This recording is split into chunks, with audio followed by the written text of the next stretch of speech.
I am thrilled that he's to present our awards tonight and also to speak briefly to us. I cannot tell you what an honour and a privilege it is for me to say, will you please give your very best railway family welcome to the man now universally and affectionately known as JVT, Professor Jonathan Van-Tam.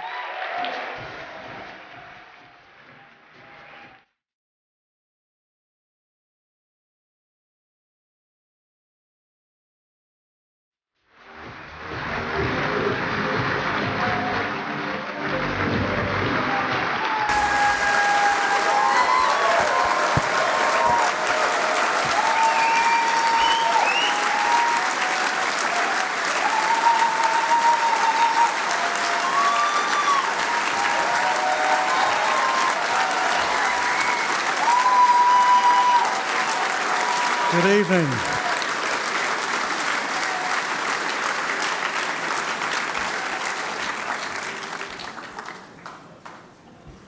Good evening to you all, and thanks for inviting me. It's great, isn't it?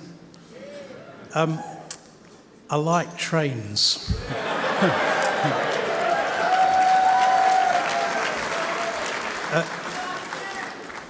And I've had a very good day out today. In the cab, thanks to LNER. Thank you.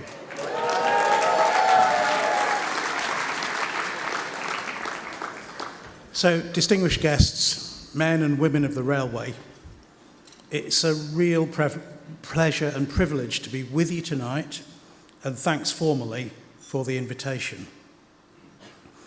It all began on a cold, wet day in winter 2017 in January.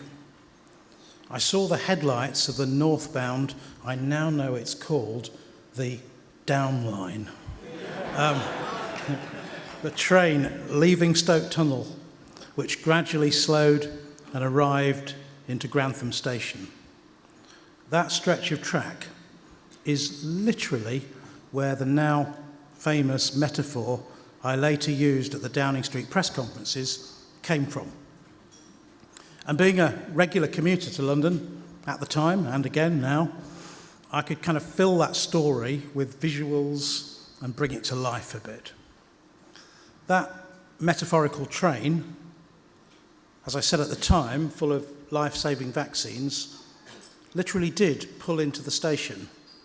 The doors opened, and little by little, already 90% of us in this country have boarded the train. And that's why it's safe for us to celebrate by meeting in person this evening. It's because of the vaccines.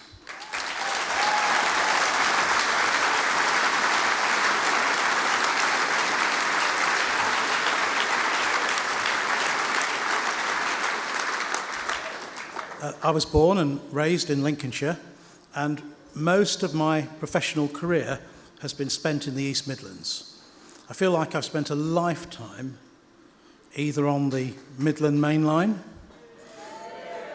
or the cross-country route to Birmingham and Cardiff, and of course, the East Coast Main Line. But seriously, all of us, including the railways, have had the most enormously tough time over the last 18 months. This country, and indeed the whole world, has faced the biggest global public health crisis in a lifetime in the shape of the SARS-CoV-2 pandemic. That's the technical word for COVID-19. In the UK, we are, I'm afraid, not fully out of the danger period. COVID, as an organism, will be with us now forever. But the high danger period, when we'll need to remain cautious, in my view, will last for around another 6 months. We could have a bumpy winter. In the beginning, all we could do was slow transmission of this terrible virus through pretty hard to take social restrictions and lockdowns.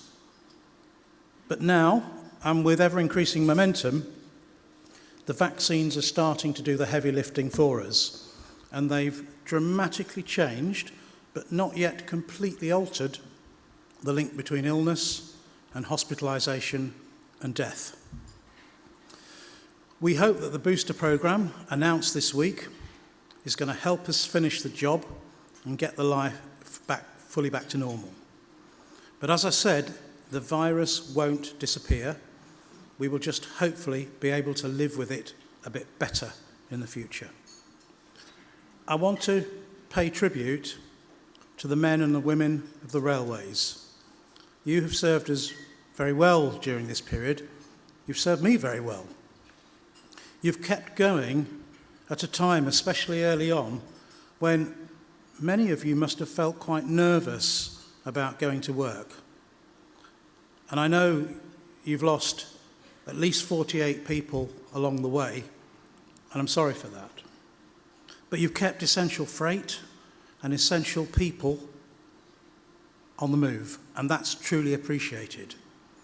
You've kept me on the move, kept me able to get to and from those essential meetings in London. And the odd kind word of encouragement or appreciation from the train staff, sometimes on the way to London, when you know you'll be seeing me later on the telly, and sometimes on the way back, when you know I'm pretty jaded. These have been really appreciated by me, far more than perhaps you'll ever know. We're going to get through this, that's for sure. But sadly, there are going to be significant impacts for years to come. But we are a resilient society, and we can and should now rebuild better and stronger than before. This includes the railways. One of my dearest friends from the Vaccines Task Force has now moved to a senior position in HS2. And that for me was a symbol of the kind of drive and organisation that has been needed to get us the vaccines and is now needed to build this new railway. It shows that both these national tasks require focus and determination to see them through by like-minded people. And so once again, I'll just end, first of all, by thanking you for inviting me here. A special shout out to the LNER for the way they look after me, and a special shout out to the British Transport Police too, who have always been there for me.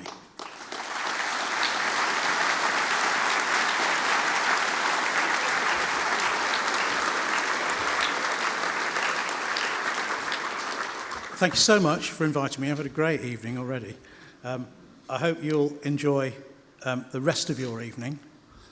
And it's now actually time for the National Rail Awards to begin. So it's my job to finish off by welcoming back Nigel, Hugh, and Hayley Bradshaw. Thank you.